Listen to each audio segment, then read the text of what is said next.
Hi! Last year we hosted a live and free webinar here at Comprion with the title 6 Highlights That Will Make You Love NFC Tracing. And our two experts, Swantje Misfeld and Andreas Schreckenberg, went into detail to explain how to make good NFC traces. But before we jump in, if you're interested in attending one of those live events in the future, make sure to follow us on Twitter and LinkedIn. Now, let's cut to the chase. Hello and welcome everybody to this webinar about NFC tracing. My name is Swantje Misfeld. I am Product Business Development Manager at Comprion, and I have the pleasure to introduce you to Andreas, my colleague. He is Product Manager for Catalyst Test Solutions. Andreas is an NFC evangelist. He is a hardware security expert and a payment specialist. Before Andreas joined Comprion, he worked 17 years at Diebold Nixdorf and the fintech daughter EFI.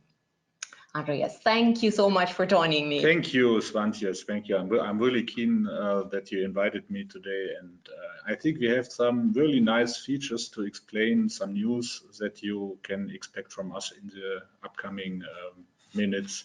And I'm happy to be here with you today. And let's start with the webinar. And yeah, I'm really happy that we can do this today. Thank you. Okay, let's move on. Yeah, welcome. We would like to explain how you can benefit from the highlights we are going to present today. And we will explain to you how you can make good captures for NFC traces and how to make more of it. Before we go into details, let's do a bit housekeeping. On the right-hand lower end of your webinar dialog, you can see the chat box. There you can ask questions, so please don't hesitate to type in your questions during the webinar. At the end, we are going to answer them. Those questions we cannot answer at the end, we will answer in a one-to-one communication via email. So don't hesitate to enter all your questions. Yeah, and then first we are going to start with two tiny questions. We're going to do a small poll to wake you up and to engage you a bit, and we're really keen to learn about your perspectives and your views. And the first question we'd like to ask to you is, where do you trace? You have two possibilities to answers, rather in the field or on the benchtop. That means on your desk in the lab. Or do you rather trace both? You can both click both. So I'm a bit waiting for people deciding and submitting their responses. They're slowly flowing in. Thank you for participating and being active. So there's still some decision making ongoing. So waiting a bit for you to let's wait to a few answer. seconds.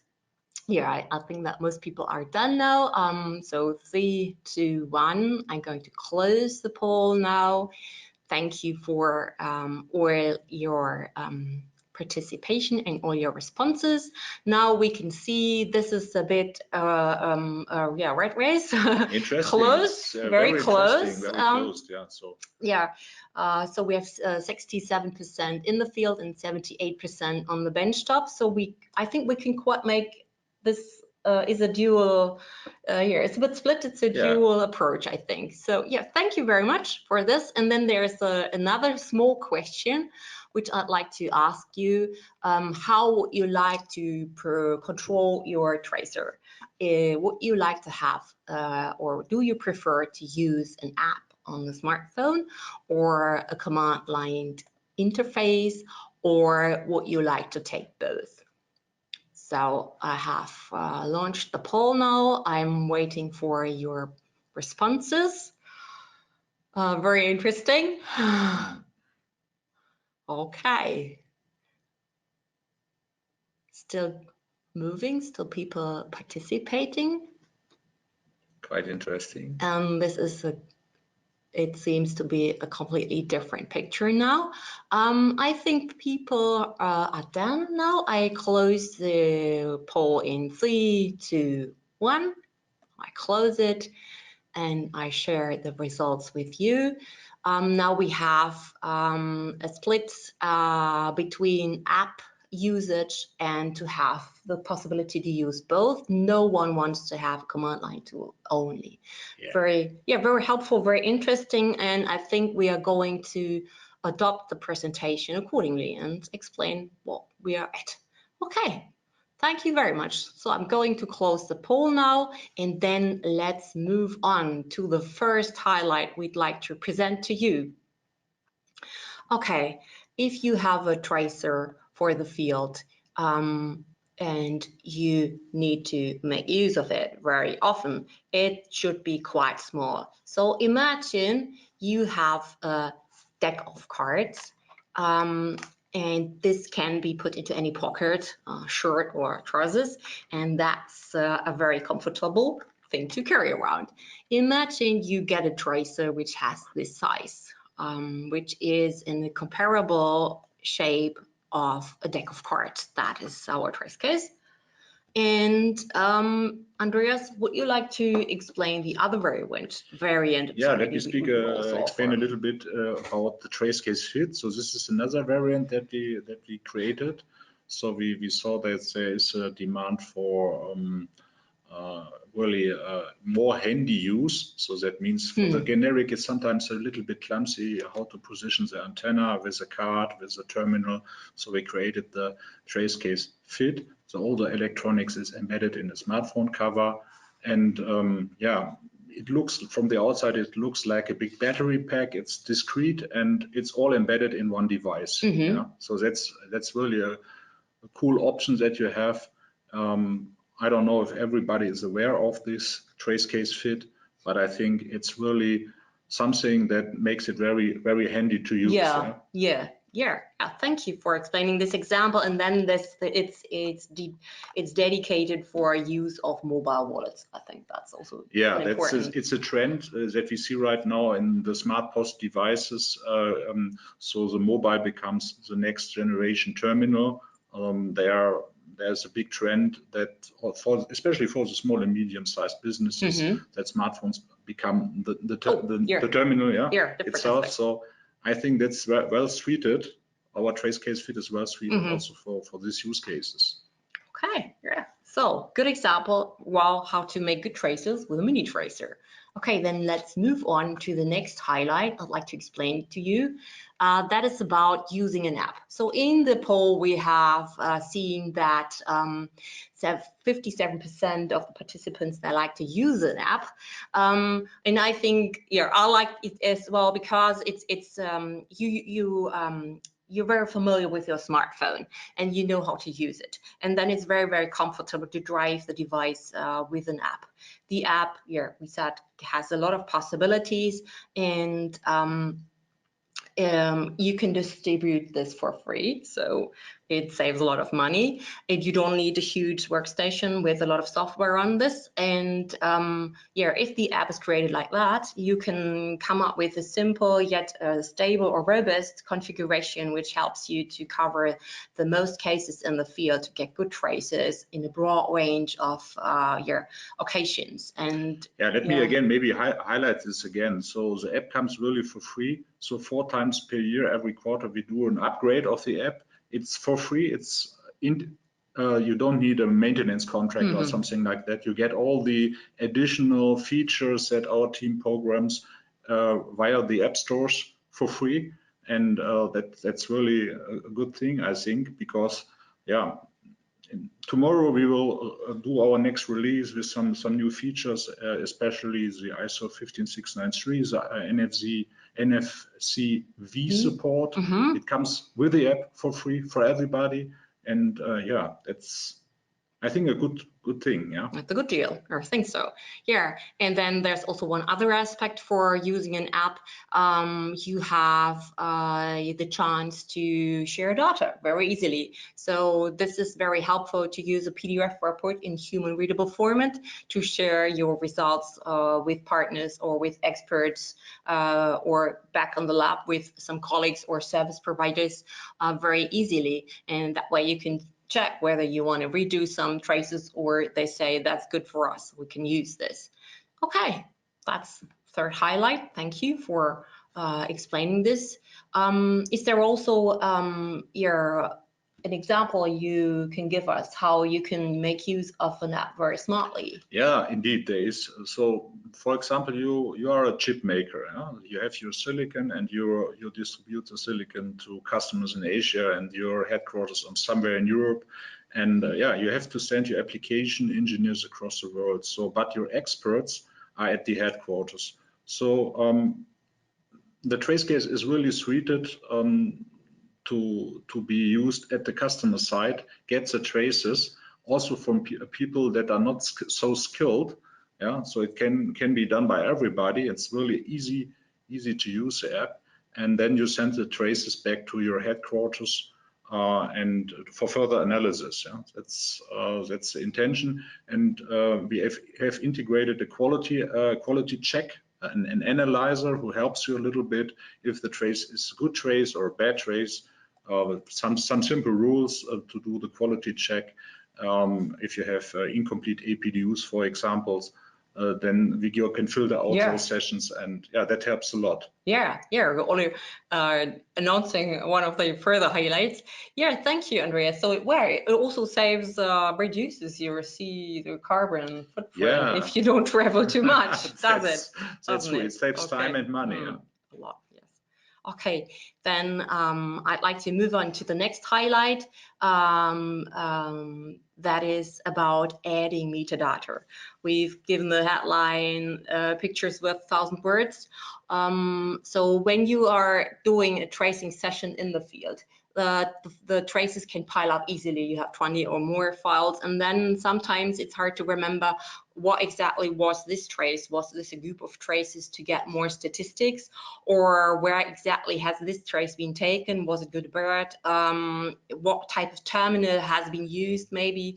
So if you use the app together with the tracer, you have a smartphone and it has a camera and it has geolocation. That way you can easily add metadata.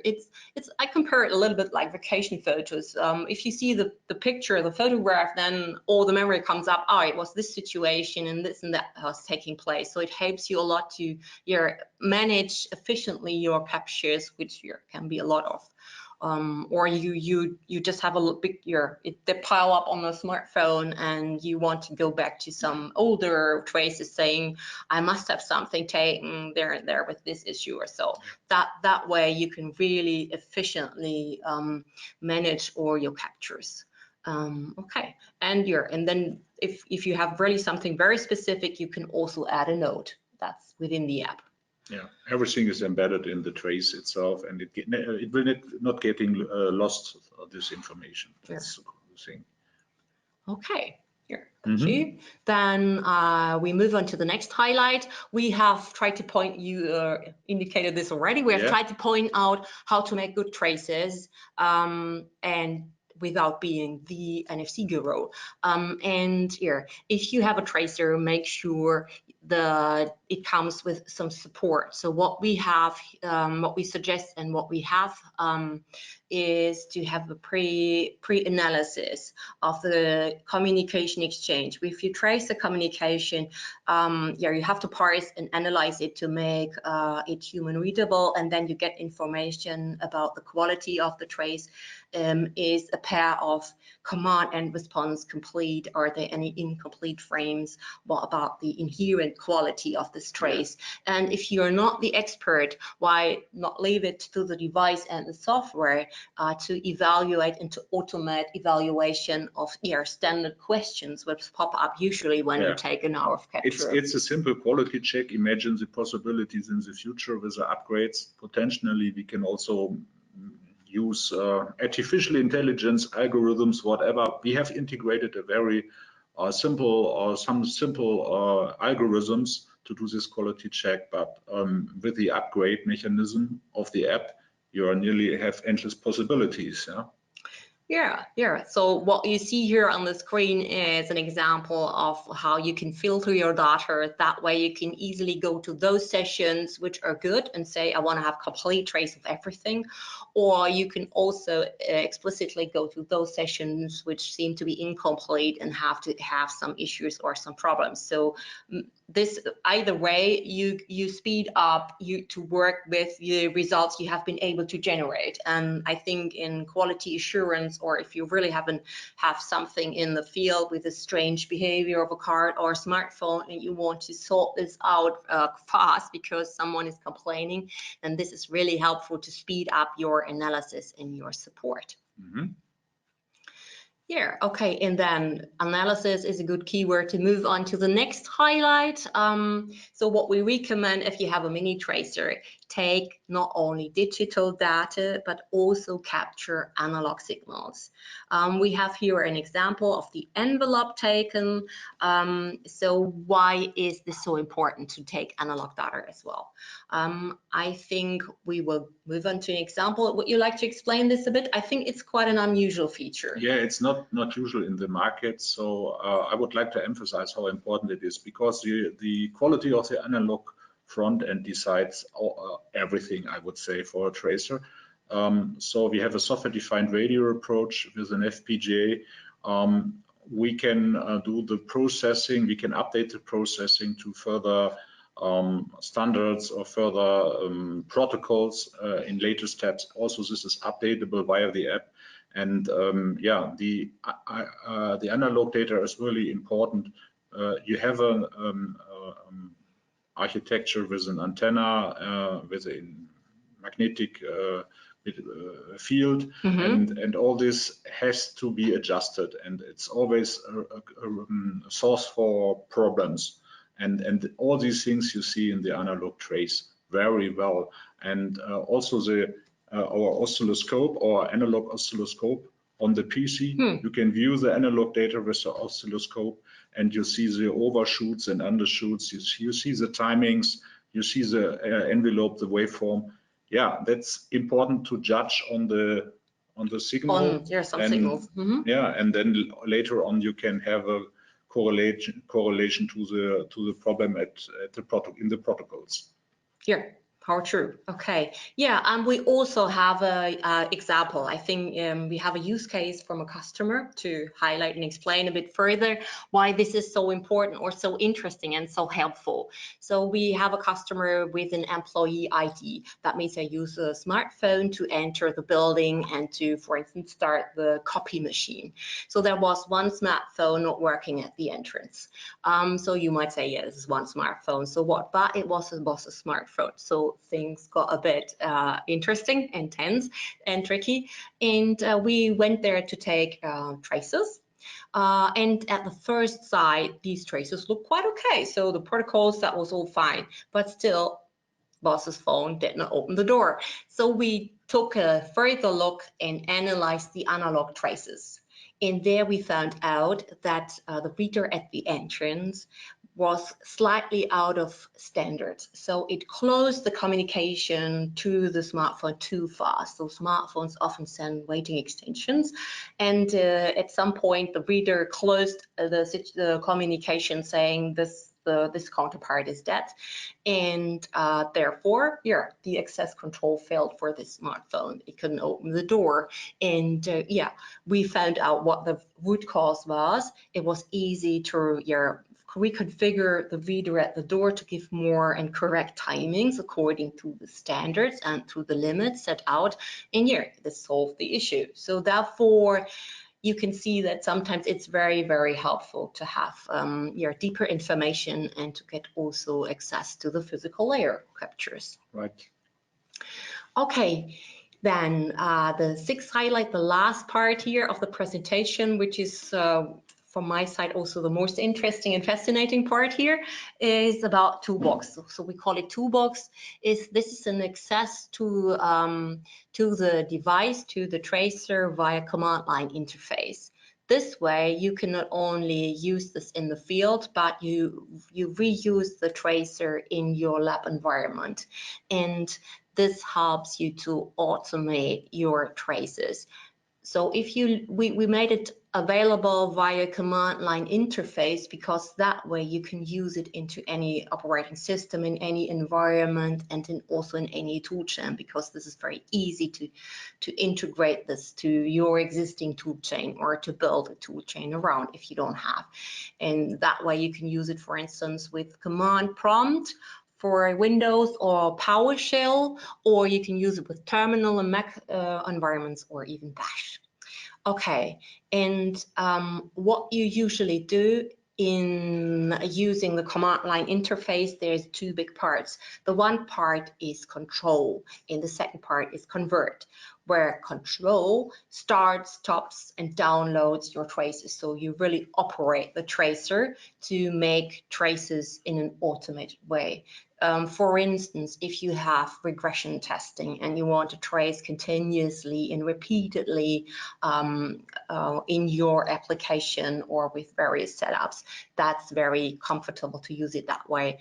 And then the convert part is to make this available to further analyze a PDF report, for instance, in human readable format, share this easily and document this. And on the other hand, to use XML files for further automated analysis. And we are going to show a small video in the next slide here to make this a bit more visible to you. I mean, the command line interface is not very fantastic graphical user interface, but I have prepared some screen recording. But it's really powerful, and that's important, I think. Even you can remote control over networks. You can speak with a trace case across the world from other sites. Yeah. It's also possible. So with the first implementation, one tip that I would give to you if you start using the evaluation version, then you can use your second USB Wi-Fi adapter, for example. That's always a good thing, that you can connect, you keep connected to your company network, and we recommend a USB to Wi-Fi stick for this, and span your own network, connect to the trace case. That is what you see here with the TC control command line tool. And yeah, Svante, you already start the video. We have prepared. Yeah, you see here how to start and stop. You have to specify the TCP/IP address, and yeah, that's it basically. Yeah. Okay. I think I'll interrupt shortly here and take a highlight here. What you can see here now is the start and the stop command, and I have used explicit paths to make this the most generic way, because some tools there differ in the path conventions. And here I had prepared is a little bit because I think you don't want to see me typing here, but yeah. And then the third part here is after start and stop. When you did your tracing, you have to download the trace from the device, and that's what you can see here. This is the download command, and then you also have to define a file where it should be pumped out into. Yeah. So that way you operate the start stop download part, and then we move on to the next part. Yeah, here you can see on the right hand side that a file pops up. Then in the second part we have the conversion functionality. That means we convert the trace, the TRS file, first to a PDF file, and then after that also to an XML file. Yeah. And you have to specify if you want to which layer you want to convert. That means we offer the frame layer and the APDU layer. Today we have digital data, but maybe future versions will also support the analog data. So we'll really offer all the data that our trace case produces to the customer. We are ready with the XML format to be integrated into third parties. We have a few talks with parties in the market, how we can import the data into their tool chains. Yeah.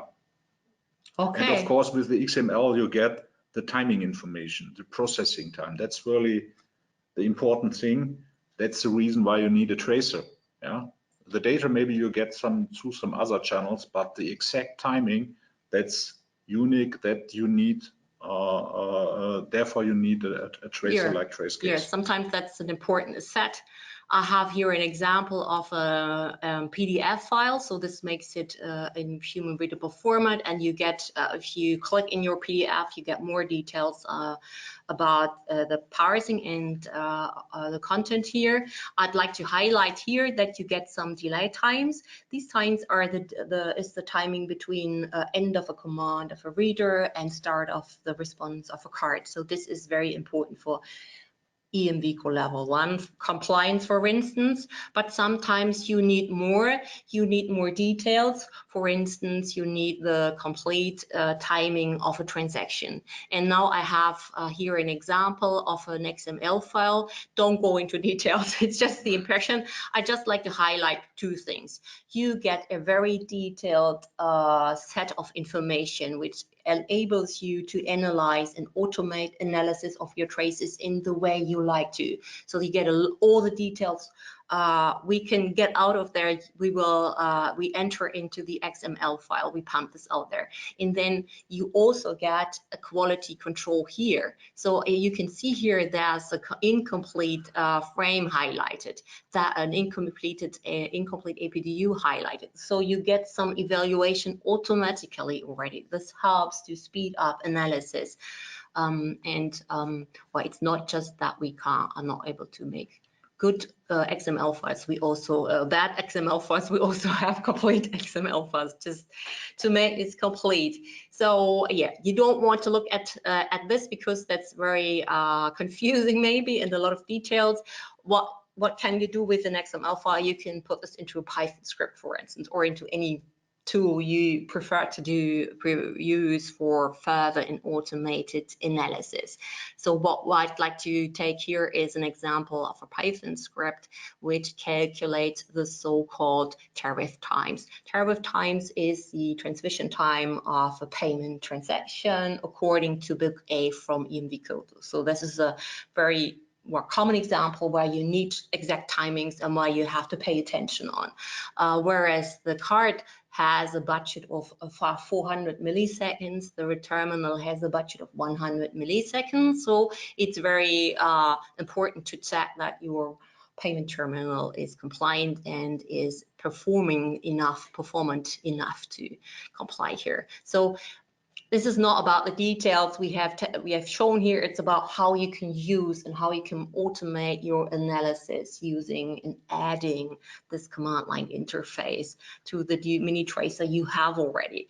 So what we have here the signal timings, and then sum this up. Yeah. It's for the reader it's 1 in 3, and for the card it's 2 in 3, and reader is 1 in 4. Okay. Here. Yeah. So that's the example we have here. Yeah, let me emphasize. So the XML is the data of the transaction pre-processed with the timings. I think that's very powerful. Yeah, and gives a lot of possibilities with the integration in third-party tools, and that's what we offer to your customers. Yeah, we are at the end of the presentation with the 6 highlights. Thank you for your attention. And now I'd like to take a look on the questions. We have the Q&A session here now. So we have some questions here. Andreas, the first question I'd like to ask to you is, in the app, do you also see the analog envelope? Not yet. So for the smartphone, we thought it's a little bit difficult, even if smartphones get more powerful and the display is more powerful. So it depends also a little bit on the pull of the customers. So we would like to do a version for the iPad in future, but so I'm interested to speak with you, with the customers, to get more inputs, what you would need, and yeah, let's see what we can do in the future. Okay, this is a good keyword because here I've just forgotten. We at the end, after the webinar, we have a very small survey, 2 questions, and if you answer it, you get the Python script I have just shown. So yeah, please answer the questions. The goodie is the Python script. it would help us a lot if you answer it. Yeah. And yeah, we would like you to participate actively. So what else do we have here as question? The other question is about the apps we offer. Is this both Android and Mac and iPhone? Yes, it's everything. Yeah. So potentially we could also work on Linux. So we have the technology in place. That is a little bit our construction side at the moment with the app. We have really the basis to have the same code basis over every operating system, from Windows to Mac to Linux or whatever you would like to have it, also across Android and iOS and I don't know, whatever comes. Yeah. Yeah. So I think we are ready for this now, and yeah. Okay. Yeah. On the future development, so or on the availability, so we have presented a command line interface. Is this already available? Yeah, it's available for evaluation, so Okay. you can talk with us if you are interested. It comes as a separate product. Please understand that we cannot do this for free, like the app features, but yeah, so talk with us if you are interested, and we will add additional functionality step by step. It will be equipped with. This will be equipped with a maintenance contact, I have to say, and we can add further functionalities to the toolbox and on customer demand. Okay, good. So more important to answer the survey at the end of the presentation. And yeah, then maybe concerning the two variants we had about having a mini tracer like this or having something like this built into a smartphone cover. There was something about the antenna distance. Would you repeat this a bit, please?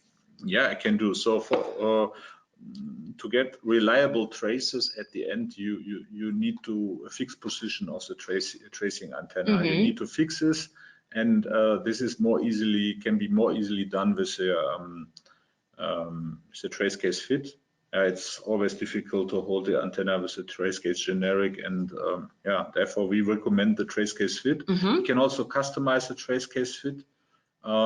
We offer the products from Apple and from of course from the Android universum, from Samsung and others. Yeah, yeah, it's how you like to use it. That's your preferences. If you have a more generic or work rather with a smartphone directly here. Okay. Yeah. Thank you very much. Okay. Then here, I think we are quite at the end of the webinar now. I'd like to thank everyone for participating and for participating actively, taking part in the poll. And I'd like you to take part in the survey as well. But before we call this a day and to end the webinar, I'd like you to take away your 3 points I'd like to highlight again to take away with you as how to make you love or make NFC tracing more lovable is get a mini tracer, which is small and discreet and best case mobile. So if you have a battery driven device, it's really mobile and really you can use it very long in the field if you can exchange the battery, and then it's very discreet. Put this in a pocket or cover it in a smartphone.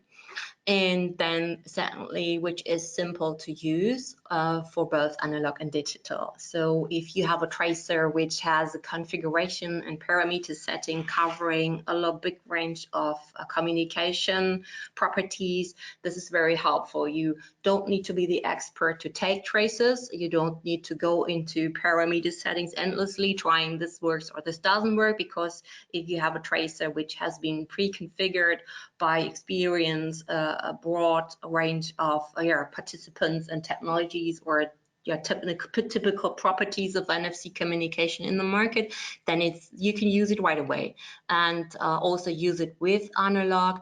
That means take more information. If you're already there, take the envelope, the physical layer information as well to really find root causes of errors or really sort out or rule out if there's anything on the physical layer, which for contactless communication still can happen. It's so we have a lot of standards in the world and a lot of products, a lot of smartphones. First of all, they're really compliant, but sometimes here and there you have interesting behaviors, and that helps you to rule out any flaws.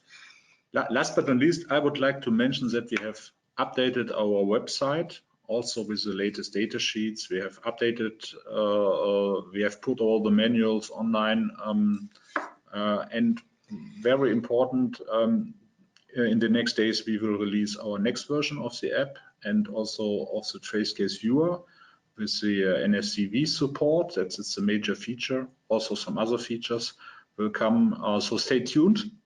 And yeah, I'm happy to be that I was here in this very nice webinar. Thank you very much, Andreas. Franzia. Thank you very much. Well, I'd like to finish with a third point and take a tracer that comes with a toolbox with a command line interface to take your analysis further and automate your analysis. And here, reuse the tracer in your lab facilities, in your R&D lab as well. Okay, yeah, I think that's pretty much it. Any of the other questions we're going to answer directly in one-to-one communication. Here, Andreas, I thank you very much for being here. Yeah, maybe my last word, if you have feature requests, please let us know in the survey, after the survey, that we can prioritize our work and see how it goes in the future with trace case. That's very true. Okay, then thank you very much. This was the webinar 6 highlights that make you laugh, NFC tracing. I hope you enjoyed it, and we're hoping that we see you soon in some communication or in the next webinar. Thank you and thank you. Goodbye. Bye-bye.